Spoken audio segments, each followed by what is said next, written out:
Bismillahirrahmanirrahim.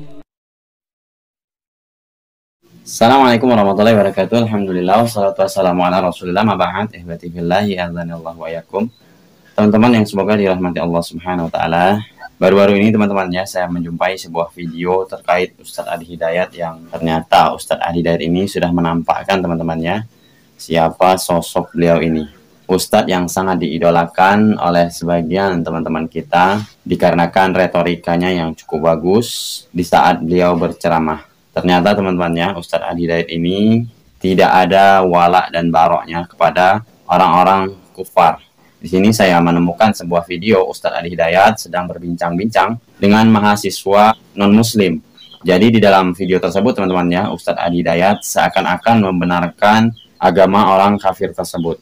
Di saat itu Ustadz Adi Hidayat membandingkan antara Bible dengan kitab kita yaitu Al-Quran. Pokoknya aneh lah teman-teman ya.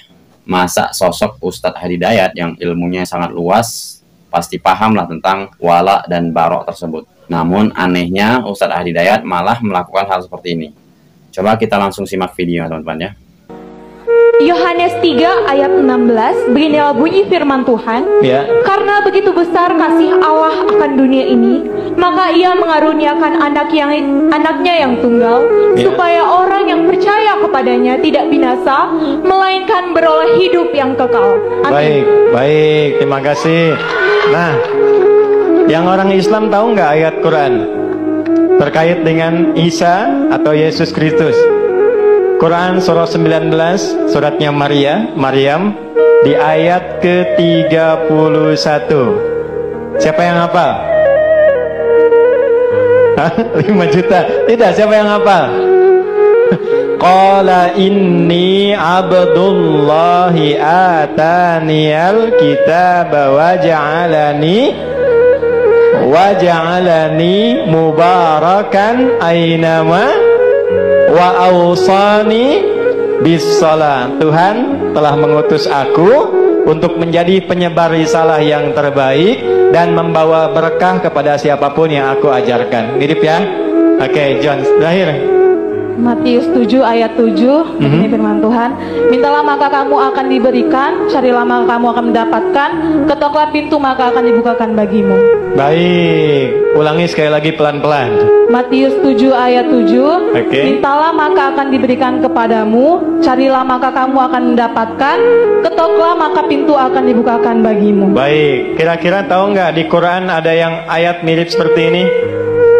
Quran surah kedua ayat 186. Wa idza sa'alaka 'ibadi anni fa inni qarib ujibu da'watad da'i idza falyastajibu wal yu'minu la'allahum. Kalau kamu butuh apapun, mintalah kepadaku, maka aku akan kabulkan dan berikan jawaban kepadamu seperti yang kau inginkan. Maka yakinlah kepadaku, aku berikan petunjuk kepadamu untuk memudahkan urusanmu. Mirip ya? Karena itu saya mau katakan kenapa saya tanya.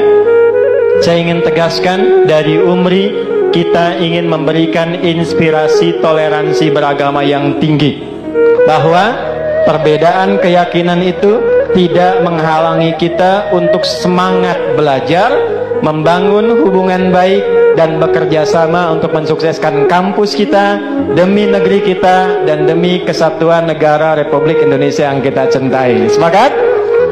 Oke, masing-masing 1 juta rupiah ya. Oke, terima kasih banyak. Silakan sama-sama. Silakan kembali.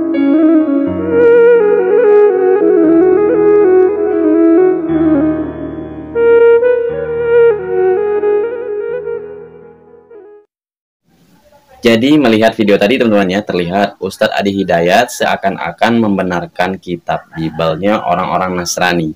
Mereka secara bergantian membacakan isi di dalam kitab tersebut. Setelah mahasiswi tersebut membacakan kitab Bible, lalu Ustadz Adi Hidayat malah membandingkan dengan Al-Quran. Ini seakan-akan teman-teman ya, Ustadz Adi Hidayat menyamakan antara Bible dengan Al-Quran. Padahal Ustadz Adi Hidayat ini teman-teman ya, Ustadz yang sangat luas ilmunya. Tidak mungkinlah sekelas Ustadz Adi Hidayat tidak mengerti tentang wala dan barok. Ya jelas-jelas beda lah antara Bible dengan Al-Quran. Itu tidak bisa disatukan. Sedangkan Rasulullah SAW melarang kita, teman-teman ya, untuk mempelajari kitab Bible tersebut. Nah, ini sekelas Ustadz Adi Hidayat menyamakan antara Bible dengan Al-Quran. Na'udzubillah, teman-teman ya.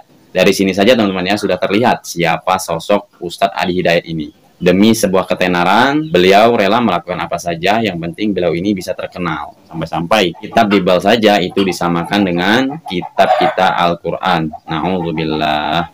Jadi mengenai toleransi ini, teman-teman ya, sebagai kita umat Islam, memang toleransi tersebut diperbolehkan, tapi di dalam agama kita itu ada batas-batasannya. Karena di dalam agama kita, yaitu agama Islam, itu ada wala dan baro.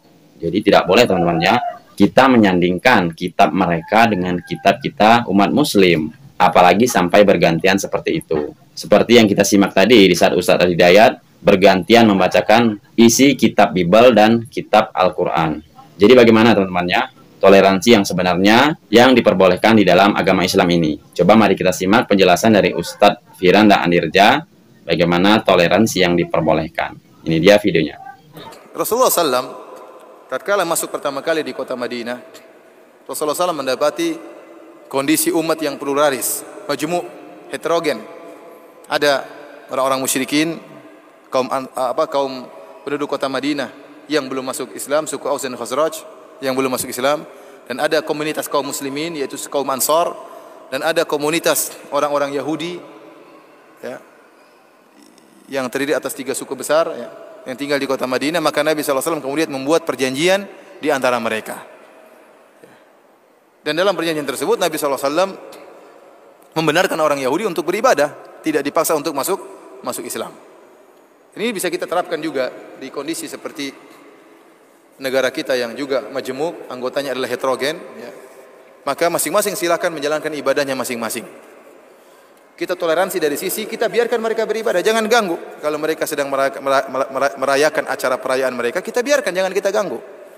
Karena kita bukan sedang berada di suatu negara yang menegakkan hukum Islam secara total. Tapi kita berada dalam suatu negara yang menegakkan sebagian hukum Islam dan sebagian ditinggalkan. Oleh karenanya kita membiarkan mereka menjalankan ibadah mereka, kita toleransi terhadap mereka, namun toleransi tidak mengharuskan kita mencampur baurkan antara akidah kita dengan akidah mereka, ibadah kita dengan ibadah mereka. Karena sebagian orang toleransinya kebablasan. Ini yang kita khawatirkan. Contohnya mereka ada acara misalnya Natalan, maka kita ikut-ikut mengucapkan selamat Natal, selamat lahir Tuhan ya. Masakan selamat lahir Tuhan kan lucu. Tuhan kok dilahirkan? Seakan-akan kita mendukung perayaan mereka yang mengatakan Tuhan baru lahir. Dan orang-orang yang kita ucapkan selamat Natal, mereka semakin pede dengan agama mereka. Ini diisyaratkan oleh para ulama. Di antara kemudaratan kita mengucapkan selamat Natalan, membuat mereka semakin pede dengan agama mereka. Dan mereka mengatakan, lihat orang dengan agama kita. Terus bagaimana, kapan kita mau dakwahi? Sementara kita katakan selamat hari Natal.